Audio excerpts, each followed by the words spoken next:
Hi there, and thanks for keeping me company on TCM as we continue our Star of the Month celebration of Merle Oberon. I'm Alicia Malone, and tonight's films all feature high stakes.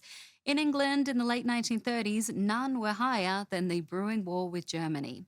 Producer Alexander Korda believed he could use the medium of film to help and made an agreement with England's Prime Minister Winston Churchill that as soon as the war began, he would produce an anti-Nazi propaganda movie.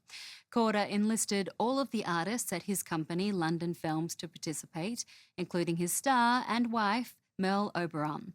In September 1939, Britain declared it was entering the war, and within 2 weeks, Korda had shot our next movie. It's The Lion Has Wings from 1939, directed by Michael Powell, Brian Desmond Hurst, and Adrian Brunel. This is a docudrama that combines real footage of the Nazis and the British Royal Air Force with fictional interludes. In these, Merle Oberon plays a Red Cross nurse married to an RAF officer. She also delivers a powerful monologue about the sacrifices women needed to make during the war. Director Michael Powell was working on The Thief of Baghdad at this time. He remembered Alexander Korda gathering his crew to inform them that once war was declared, production on that film would halt and they would begin working on this propaganda movie. He assured them he would pay all crew members their proper salaries, and as Powell said, all he asked of us was that we would go with heart, mind, and soul into making his new picture and work with whomever we were assigned to. A week later, war was declared and the crew sprang into action, also working under strict secrecy. With Ralph Richardson and Flora Robson from 1939, this is The Lion Has Wings.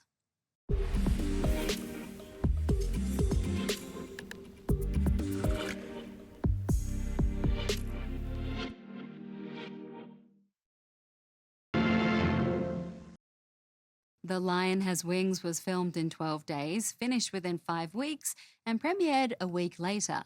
3 directors worked simultaneously. Michael Powell directed the flying sequences, Adrian Brunel oversaw the documentary sections, and Brian Desmond Hurst directed the narrative scenes. Michael Powell described the film as hodgepodge and, quote, an outrageous piece of propaganda full of half-truths and half-lies, but the will to fight was there, and I think The Lion Has Wings can claim to have caused a lot of people all over the world to stop and think again. He also mentioned that it helped save the British film industry, showing that instead of shutting down, they could support the effort to document the war. For our Star of the Month, Merle Oberon, Alexander Korda sent her to the US to keep her safe during the war. When she returned to Hollywood, she cancelled her contract with Sam Goldwyn and signed with Warner Brothers. And stay tuned to our Star of the Month lineup featuring Merle Oberon as we explore her later roles in her career.